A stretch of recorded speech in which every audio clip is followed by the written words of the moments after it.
The signal came from a dead planet. A world where no one should be alive. But the voice was clear, human, and full of warning. If you hear this, stay away. This was Earth. Burned. Forgotten. Feared by the galaxy.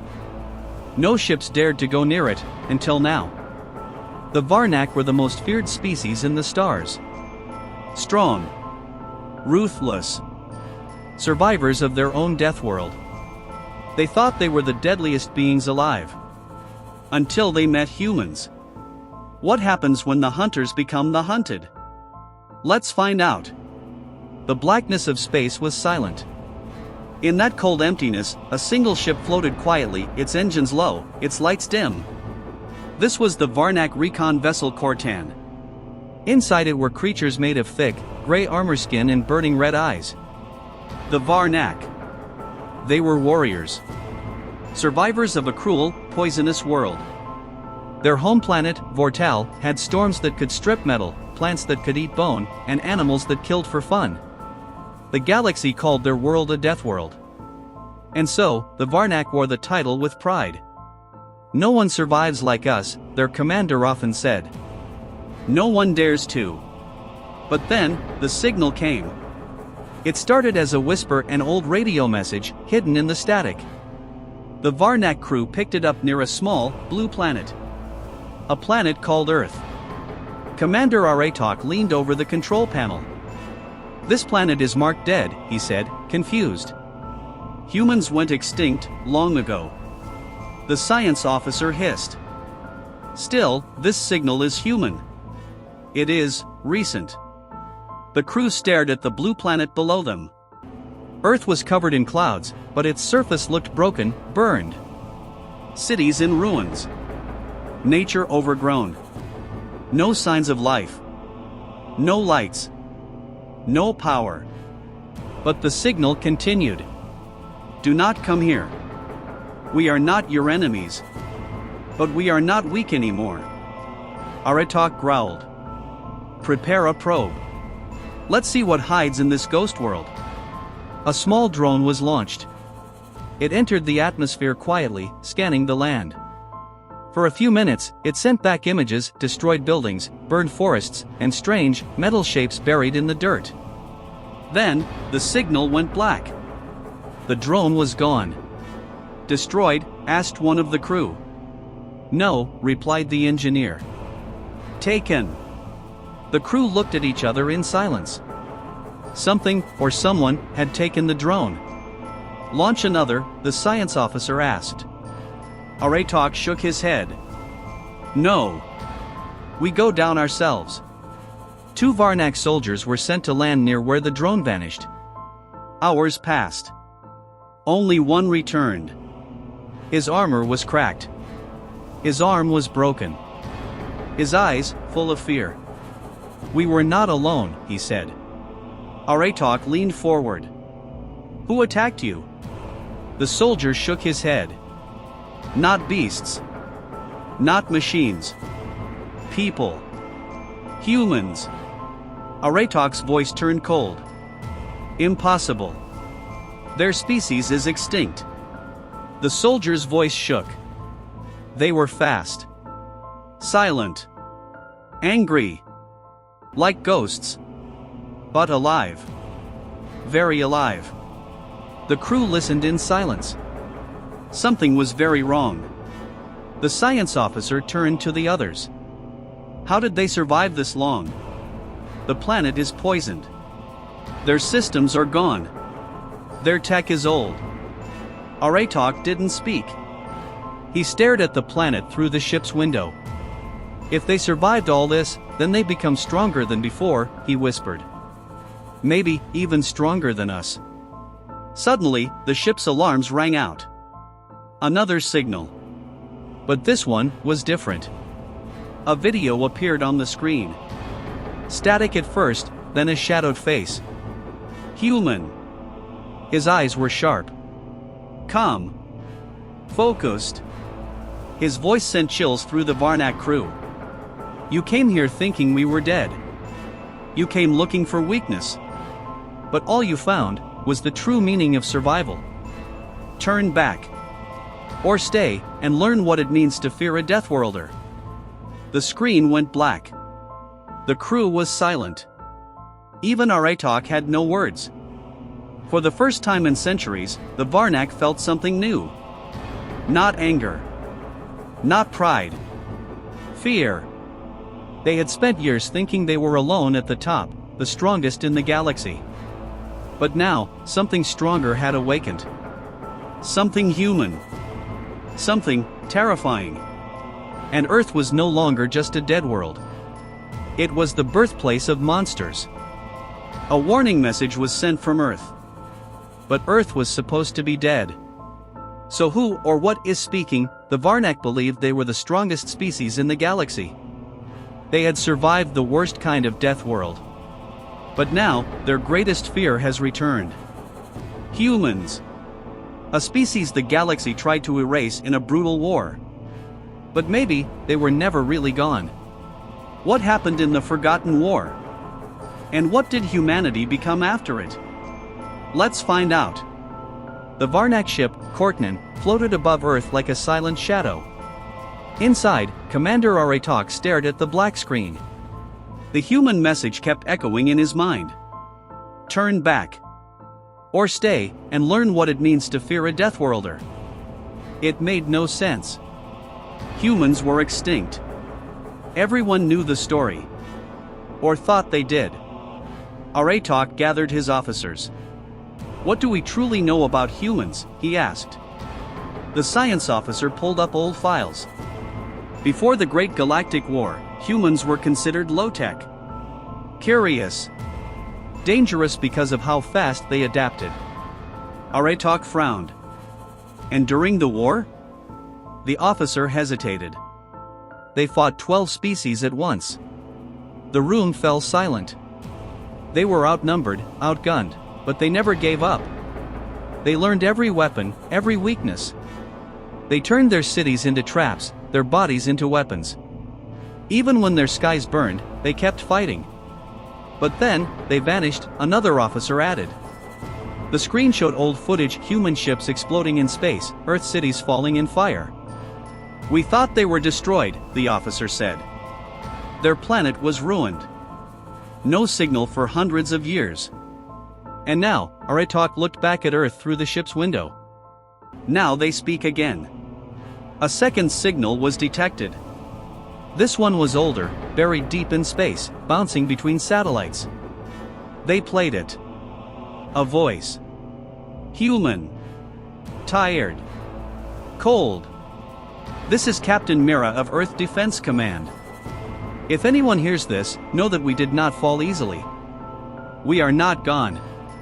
We are watching. And when the time is right, we will return. The crew was stunned. This was not a species begging for help. This was a warning from the past, waiting for the future. Why did they go silent? An officer asked. Aratok answered quietly, maybe they wanted the galaxy to forget. They watched more old data. Humans had built deep bunkers. Underground cities. Space vaults hidden in asteroid belts. Whole moons used as traps. This wasn't just survival. It was planning. The war hadn't destroyed them. It changed them. Aratok clenched his jaw. They didn't die. They went dark. And they prepared. Suddenly, the ship's lights flickered. A new signal. Not from Earth. From space. A human ship, small, rusted, but moving fast. No heat signature, the engineer said. It's running cold. The ship approached slowly, without weapons showing. The Varnak watched carefully. Try to hail them, Aratok ordered. No answer. Just static.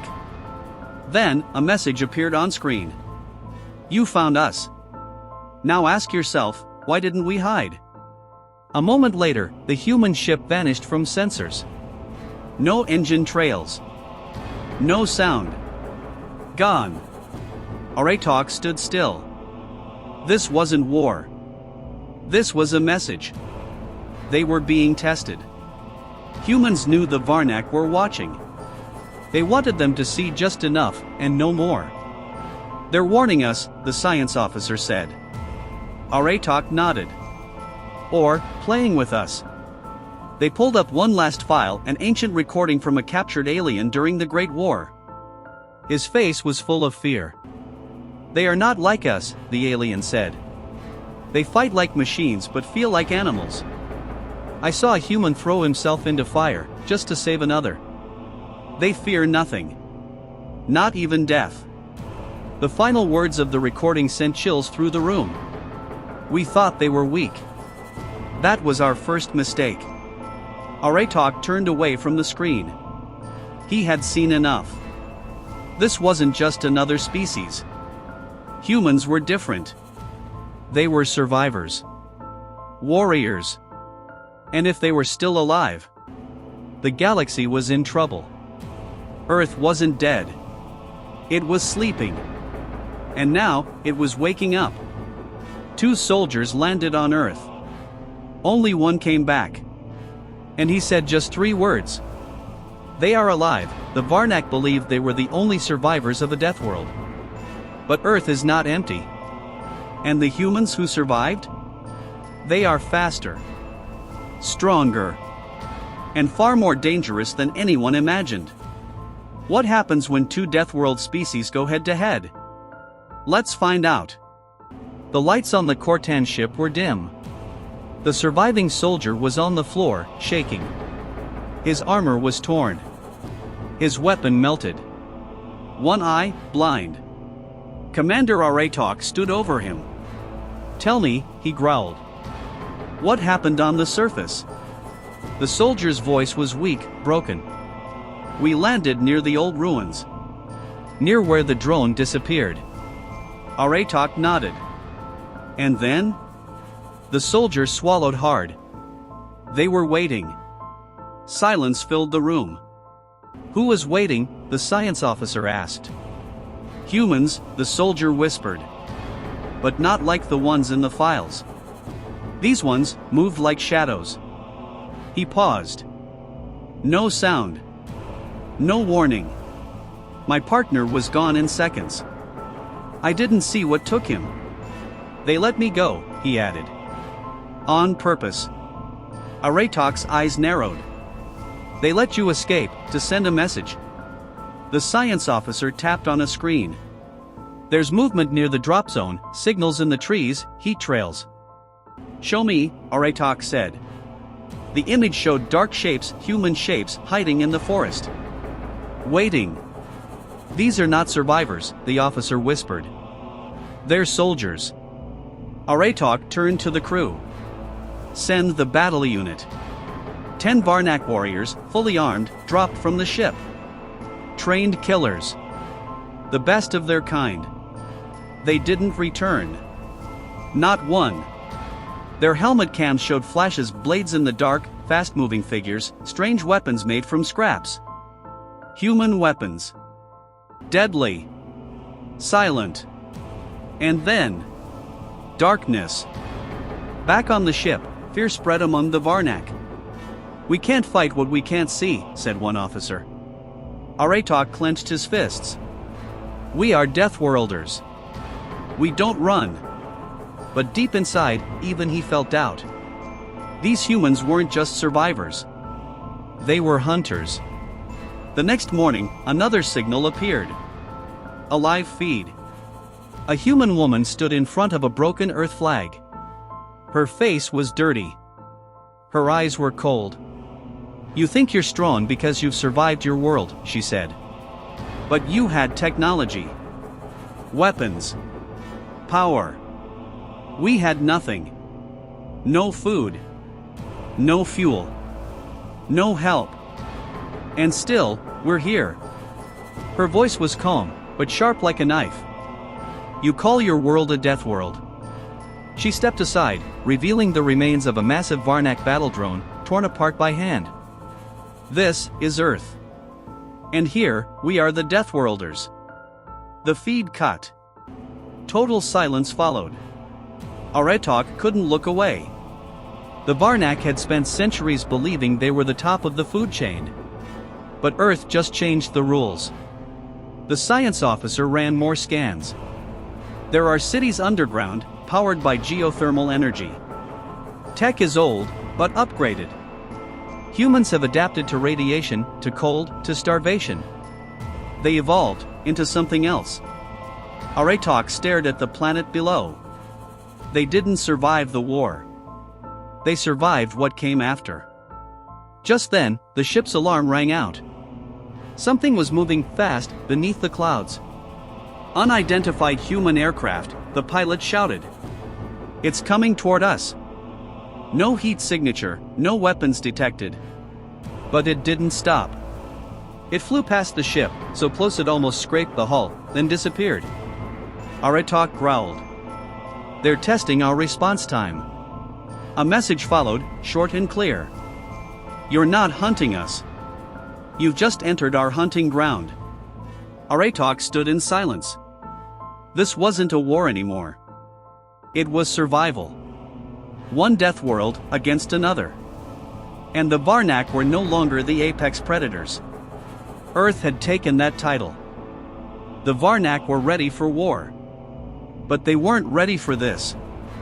Not for what lives deep inside a human heart. They thought humans were just warriors. Just another death world species. But they didn't expect the pain. The rage. The unbreakable will of a species that refused to die. This is more than war. This is the human condition. Let's begin. The Varnak ship Kortan floated in orbit. Inside, everything was quiet. Too quiet. Commander Aratok stood alone in the war room, staring at old human files. Photos. Videos. Scans. None of it made sense. How did they survive all this, he whispered. Radiation. Famine. War. Disease.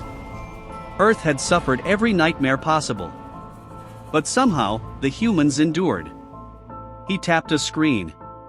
A human document opened. An old message. We are not the strongest, or the fastest, or the smartest. But we are the ones who keep going, even when we have nothing left. Aratok clenched his jaw. That was it. That was the secret. Not strength. Not weapons. But something else. Something deeper. The human condition. Down on Earth, in a ruined city, a young human named Eli watched the sky. He had seen the Varnak ship with his own eyes. He knew the stories, the ancient war, the fall of Earth. His parents had told him, before they died, one day, they'll come back. And when they do, show them who we are. He wore no armor. No helmet. Just torn clothes, a scar over one eye, and a sharp mind. Eli wasn't a soldier. He was a survivor. And he wasn't alone. Back on the ship, the science officer spoke. We have recovered pieces of their history, fragments of culture. He showed the crew a video. A group of humans in the middle of a burning city, still playing music. Another group, pulling a stranger from the rubble while bombs fell around them. One clip showed a human carrying their wounded enemy to safety. The crew stared. This doesn't make sense, one of them said. Why help the weak? Why protect the enemy? The science officer answered, because they feel something we don't. Compassion, Aratok whispered. The word felt heavy in his mouth. Strange. Alien. Another signal came from Earth. A message from a human woman. Old. Tired. Her eyes filled with both sorrow and strength. We tried to be peaceful once, she said. We joined the galaxy. We shared. We built. But when war came, no one stood with us. Her voice cracked, just a little. We were alone. But we didn't give up. We lost friends. Families. Whole cities. She held up a child's drawing. A faded picture of Earth. This is what we fought for. Not power. not revenge. Hope. The screen went black. Aratok stared in silence. This was not weakness. This was something far more dangerous. The ability to feel pain and still move forward. The ability to break and still fight. The human condition was not just survival. It was purpose. Suddenly, a new alert. Human aircraft rising from underground. Old ships, patched together, moving like ghosts. They weren't attacking. They were showing themselves. Aratok watched them soar across the clouds. They know we're watching, he said. They want us to see what they've become. He turned to the crew. We came to study them, to test them. But now, we're the ones being studied. The ship fell silent. The hunter had become the prey. Meanwhile, on Earth, Eli moved through the ruins with others like him. Not soldiers. Not scientists. Just people. People who had learned to fight with scraps, to build with nothing, to protect what little they had left. They didn't trust the galaxy. Not anymore. But they were ready. If the Varnak wanted war, they would fight. If they wanted peace, they would watch first. And if the Varnak dared to test them again, they would remind them what it meant to be human. Because pain didn't break humans. It made them. Because when all else is lost, they still hold on to one thing the galaxy forgot. Hope. And that is the most dangerous weapon of all. They thought Earth was broken. But Earth was never weak. It was just waiting. The Varnak believed they were in control. But beneath the ruins of Earth, beneath the silence, beneath the ash, a trap was already set. And now, the hunters are about to become the hunted. Let's begin. Rain fell over the dead cities of Earth. Ash covered the ground like snow. The sky was gray. The wind silent. Commander Aratok stood on the surface for the first time. His boots pressed into black dust. No life in sight. But he knew better now. This planet was not dead. It was hiding. Waiting. Watching. And he could feel it. Scan the area, he ordered. The crew moved quickly, using drones and sensors to map the ruins. Old buildings. Cracked streets. Burned metal. But beneath it all, something else. Tunnels. Deep. Structured. And still active. Aratok narrowed his eyes. Someone built this, long after the war. Miles below the surface, Eli and the other survivors moved through the tunnels. They knew the old ways better than anyone. Where to step. Where not to. Where the sensors were. Where the traps waited. We have movement on the surface, said Mira, the woman who once sent the warning message. They've landed. They're searching. Eli nodded. Then it's time. He turned toward a wall, pressed a hidden panel. Old tech whirred to life. Lights flickered on. Guns folded out from the walls. Defense systems powered up. This place wasn't just a shelter. It was a fortress. Back above, the Varnak crew sent in scouts. 3 elite soldiers entered a broken tower to explore. Only one came back. He didn't speak. He couldn't. His eyes were wide. His hands shook. He dropped to his knees. What happened? Aratok demanded. The medic scanned the soldier.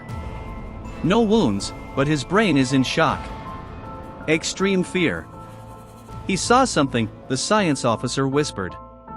Or someone, Aratok said darkly. He turned to the crew. Prepare for combat. The trap began with sound. A soft humming. Barely audible. But steady. Then the lights. Flickering blue. All around the ruins. Like stars waking up in the dust. The Varnak readied their weapons. And that's when the message came. Not over speakers, but directly into their combs. A voice. Eli's voice.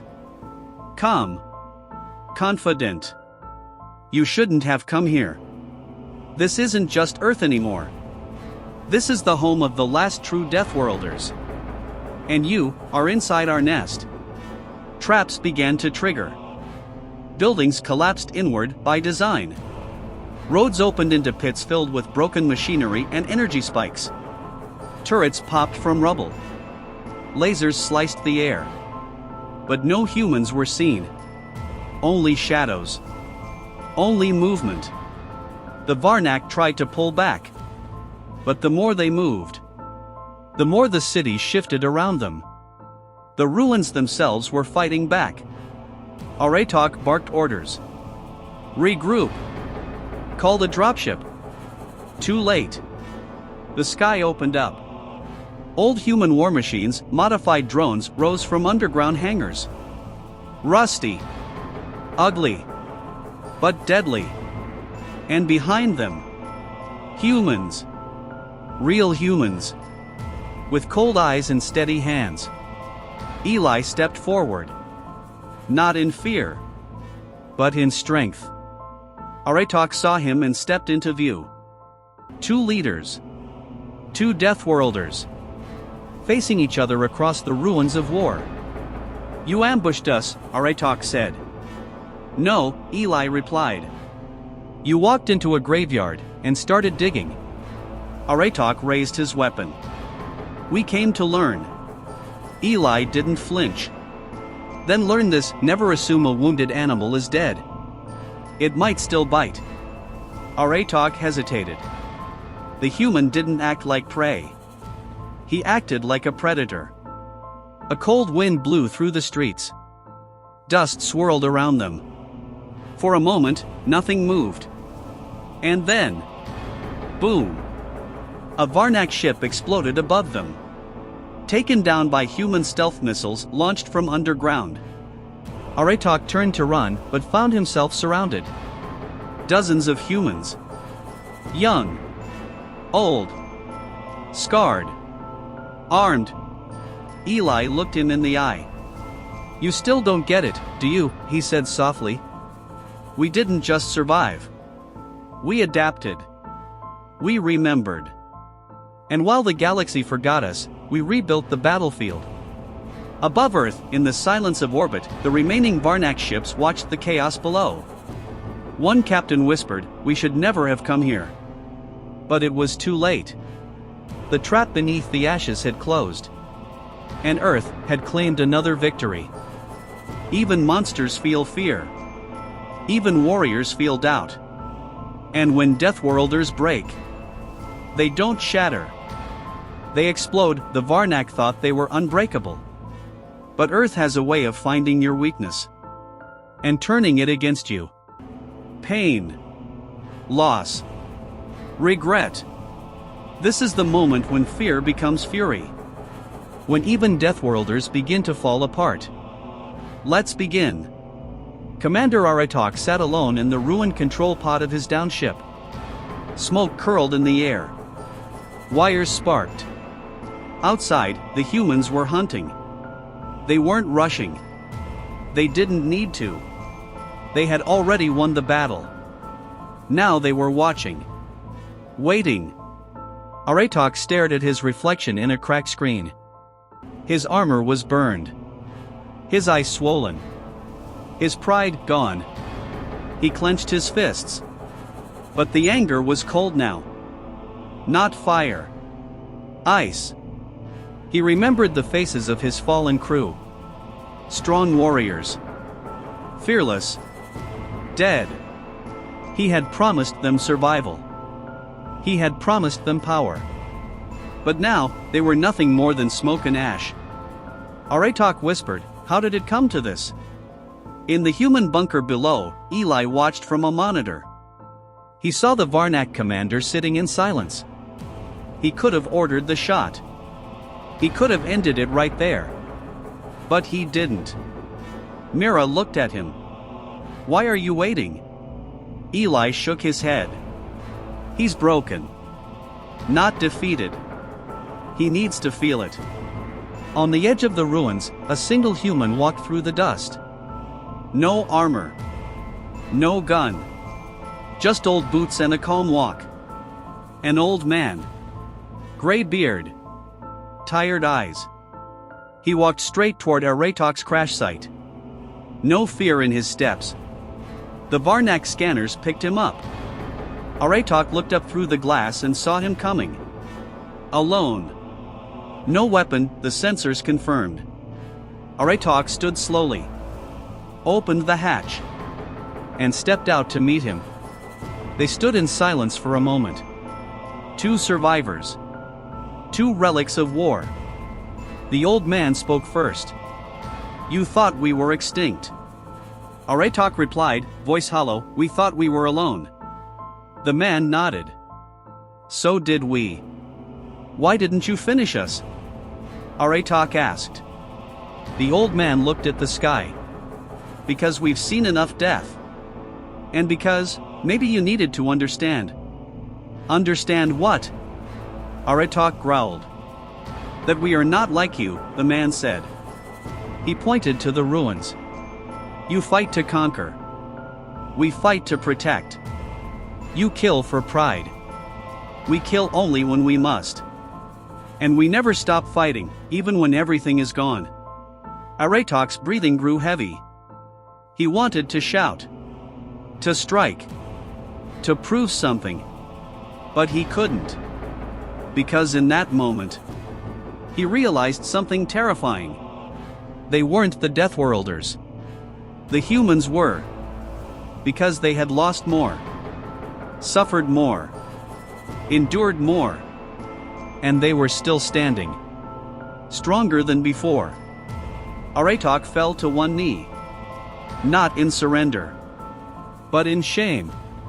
He looked at the old man. "What happens now?" The man answered softly. "That depends on what you choose to become."